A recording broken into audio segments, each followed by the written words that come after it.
Woke up this morning to some grand news out of Korea. Yes, the new Kia Seltos has been revealed. We're going to talk about this vehicle, what to expect when it arrives in America.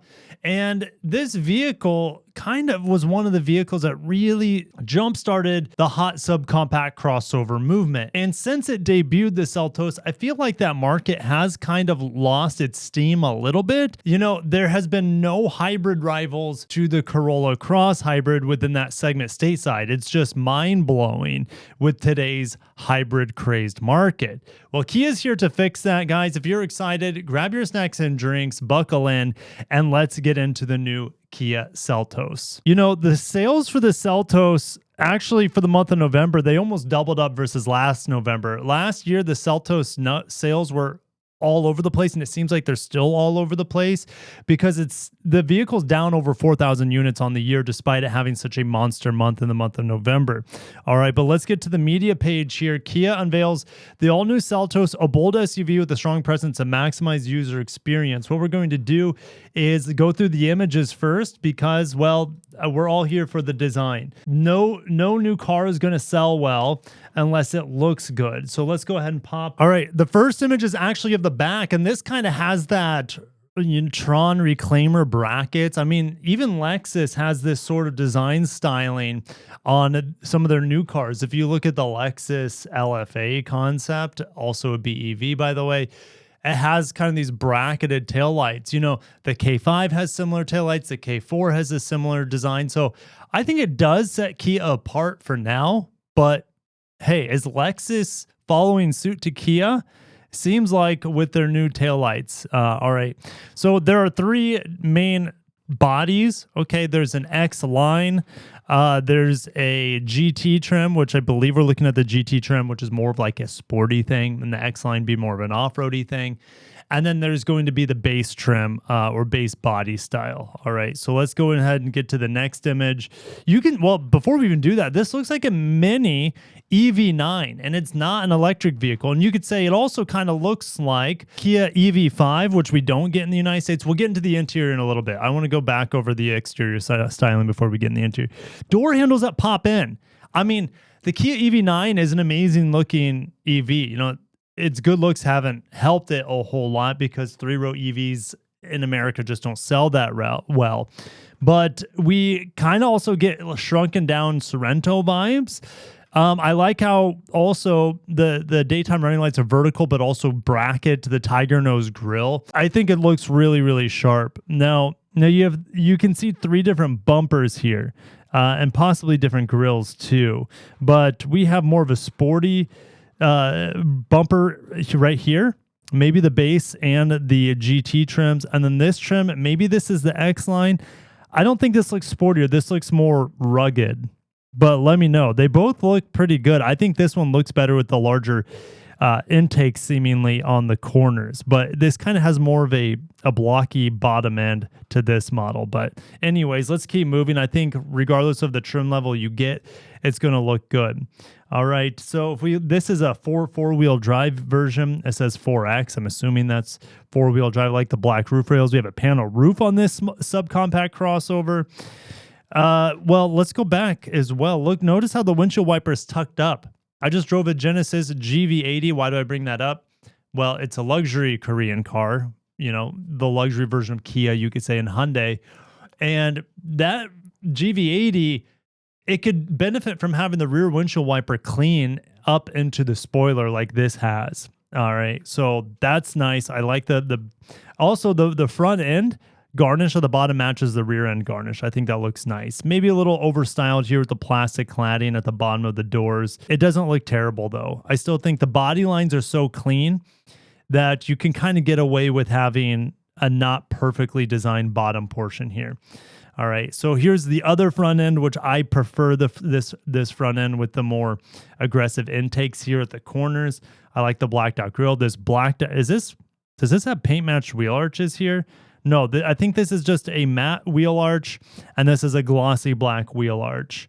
Yeah, that's what it is. We look at the back here. It's a very good look.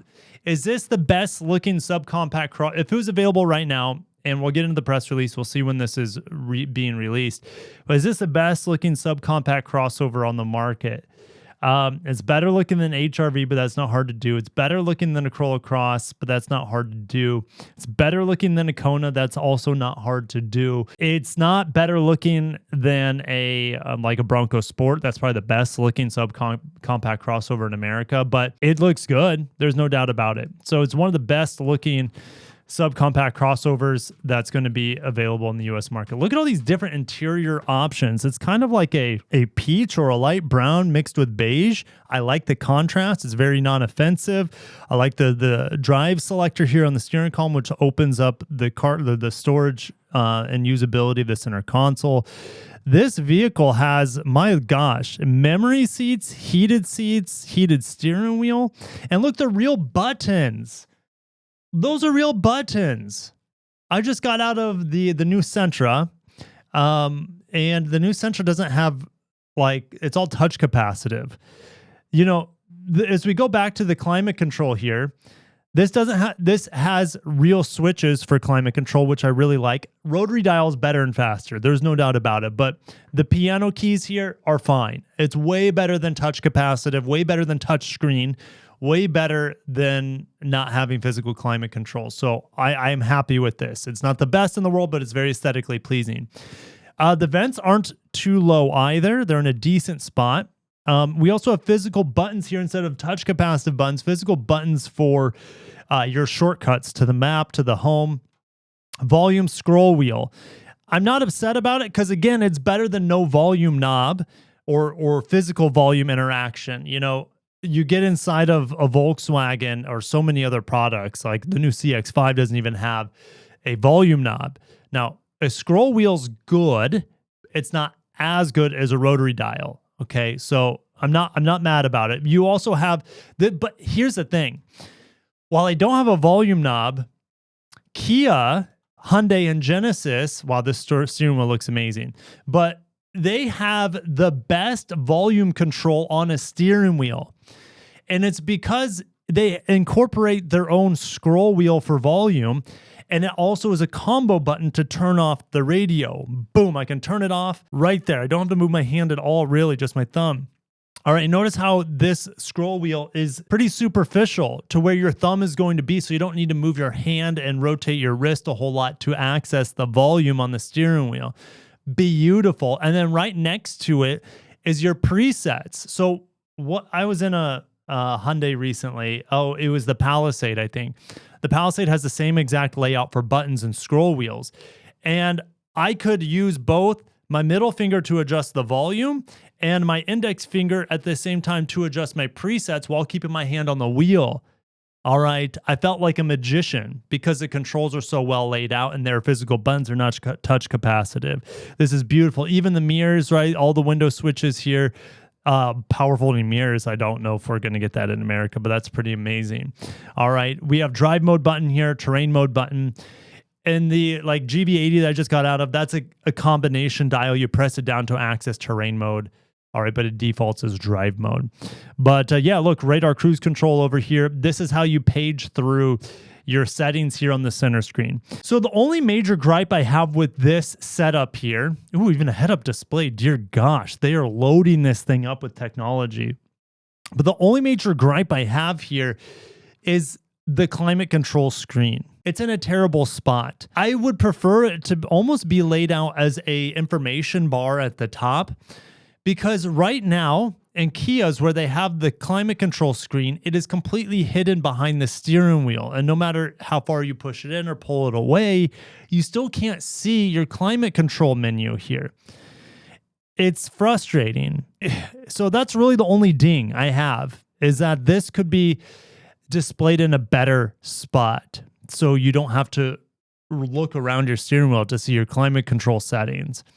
All right, so that's the only frustrating thing, and I'm surprised. And you have an auto button here for, well, it's touch capacitive, built in the touchscreen, but it's an auto climate control. All right, which Hyundais have a pretty good auto climate control, and better climate control auto than what you see back here. This vehicle to my right, the Blazer EV SS. It's a pretty good EV, but the auto climate control is a bit weird in it. It's really loud and it doesn't send the air to the right spot sometimes. Anyways, let's get back to the Kia Seltos here. All right, so we zoom out a little bit. You can see the door design. I like it. I like how the dash beige wraps around. Now, obviously, this is a top trim. And look at these blocky seats here. That's good for breathability. Now, I didn't see a ventilated seat button. Yeah, there is a ventilated seat button. Sorry. Heated seats up top, ventilated seat here at the bottom. So beautiful, absolutely gorgeous. Down here, you're going to have 360 camera parking controls, auto brake hold. I love that feature. Here's your wireless charger.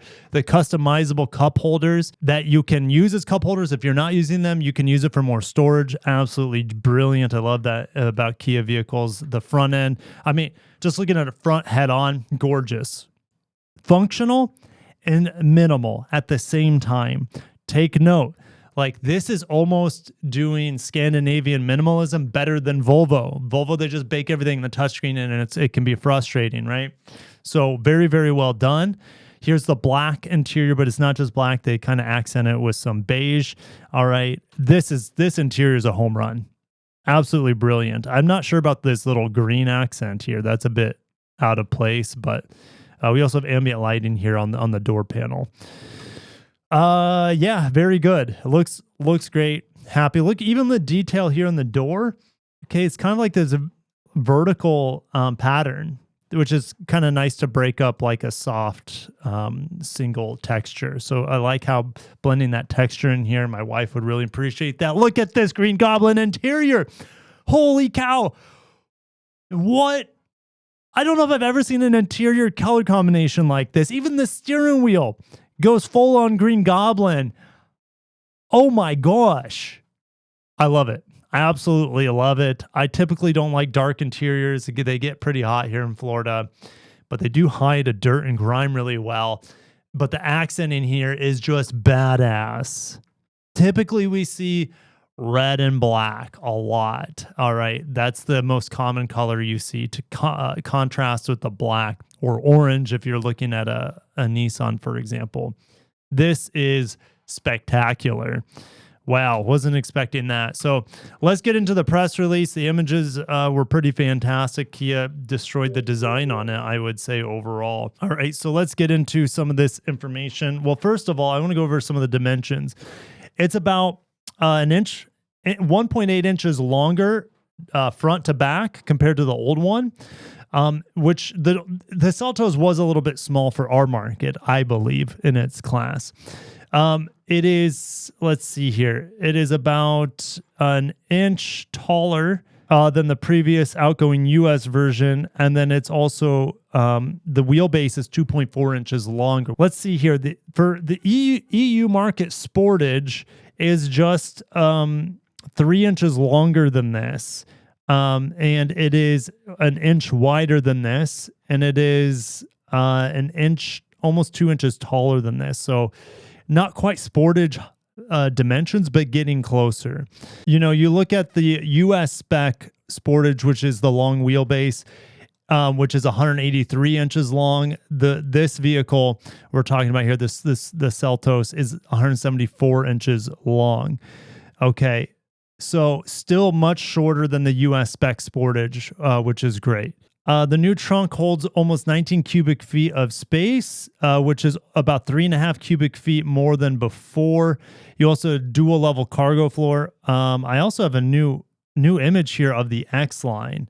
Let me pull this up for you guys. Car Scoops has the X line here, which has more blacked out pieces here at the bottom. Dark lipstick color right there. So, well, let's get into powertrains because that's what gets me the most excited. Let's see here. The platform is actually based off of the K3 platform, which is similar to what we see in the K4 and the Nero stateside. You also see it on Hyundai with the Kona and the Elantra. Let's see here. So they've improved structural rigidity, noise isolations, vehicle balance. Here's the crazy thing with transmissions. It looks like in Europe anyways, you can get a 6-speed manual, a 7-speed dual clutch auto, or an 8-speed automatic with a torque converter. That's crazy to have 3 different transmission options. You know, that's not even including the hybrid, because the new hybrid will have a 6-speed auto. So all-wheel drive is, of course, available. Multi-link rear suspension, that is a win, which is next year. So by the end of next year, we'll have a new hybrid Seltos. Now, who knows if that's actually going to launch in America in 2026. Kia hasn't produced specs on the hybrid. Well, it'll be the new dual motor 6-speed automatic hybrid that I just reviewed in the Palisade. All right, that is a plug and play hybrid module that connects to different engine sizes.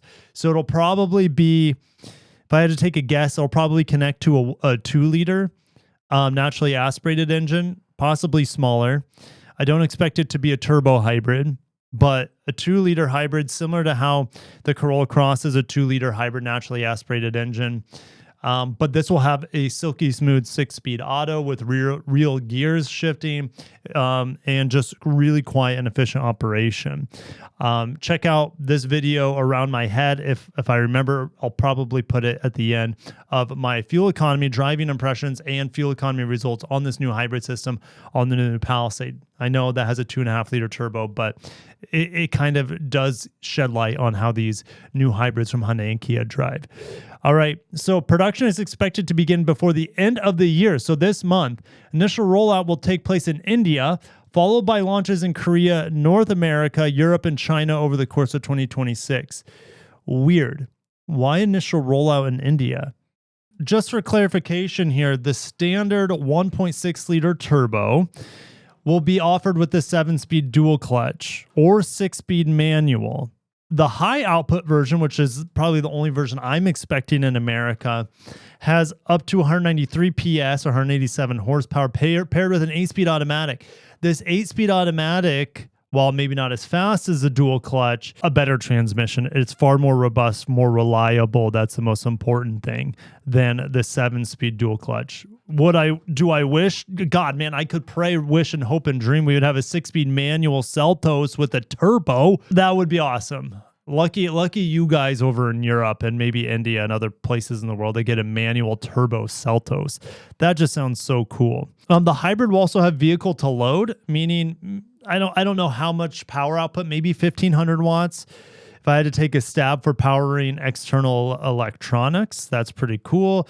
We'll have a smart regen braking system, a next-gen technology that automatically adjusts regen braking based on traffic flow and navigation data. I could care less about something like that. I don't want the car to brake for me. No thanks. All right, I want full control of my regen braking. And I hope Kia allows for that. All right, if you look at the regen braking setup in the new Palisade hybrid, they don't allow you to have any control or any manual control with the paddle shifters over the regen braking. I find that as a big missed opportunity. So I hope this has manual control over regen braking for driver satisfaction. Let's see. I don't care about safety controls or safety features that much, but you are going to have parking sensors, 360 camera, all that stuff. Head-up display, of course. Over-the-air updates, of course. Digital key 2. All right. And that's about it. So if you want to learn more about the dimensions, you guys can go ahead and pause here if you feel free. There's also a CVT.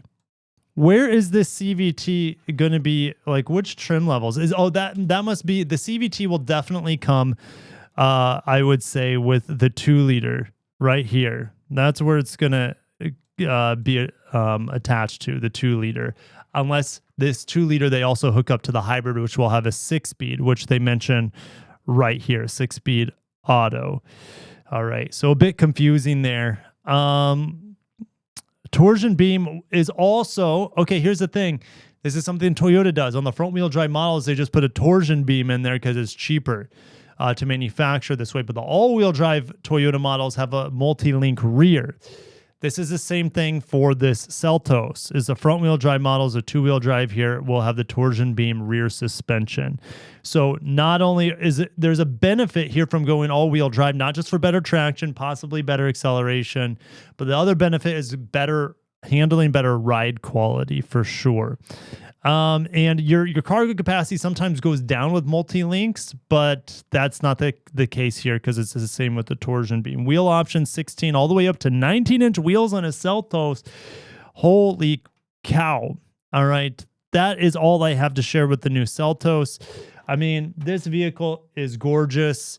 I love the plethora of powertrains, 2-liter, naturally aspirated 4-cylinder CVT, sportier 1.6 turbo with an 8-speed auto, more than likely just for the US market. Not just, but that's the only version of the turbo we'll have. And then we'll have a hybrid coming in 2026 as well. Maybe it launches in America with the Seltos, because remember, it's launching in India first. I'm going to look here if I can find more about this, talking about India. No, like currently, where's the Seltos currently made? It's probably Ulsan. South Korea, okay, and in India. So it is made in India. We should be getting this sourced from South Korea, while the Indian version is, well, for India. Maybe, oh, they also will produce it in China, Mexico. That's crazy how many places this thing is made. Maybe even Slovakia. Primarily it comes from Korea and India. So it seems like Korea and India are the main production places for this vehicle. And that, I mean, unless Kia decides to build it in the United, I doubt it. Otherwise they would have mentioned it, all right, to avoid tariffs. But tariffs aren't that high from Korea. Anyways, Seltos is going to be a home run, especially when it gets the hybrid. My goodness. I hope they offer the hybrid in multiple trim levels. They just don't lock it away to the most expensive ones. Obviously, it'll be more expensive than the base 2-liter CVT. But I hope it's like a side grade option versus the turbo 8-speed auto. I'm really happy, honestly. I'm really happy that the CVT is not going to be paired with the 1.6 turbo 4-cylinder. That is a huge benefit for performance and drivability, in my opinion. That's just me. But anyways, I'm going to shut it down. Thank you guys for watching. Stay tuned for more car reveals. This was a surprise. Hopefully we have some more surprises before the end of the year. Thank you guys. Happy holidays, and I'll catch you in the next one. Peace.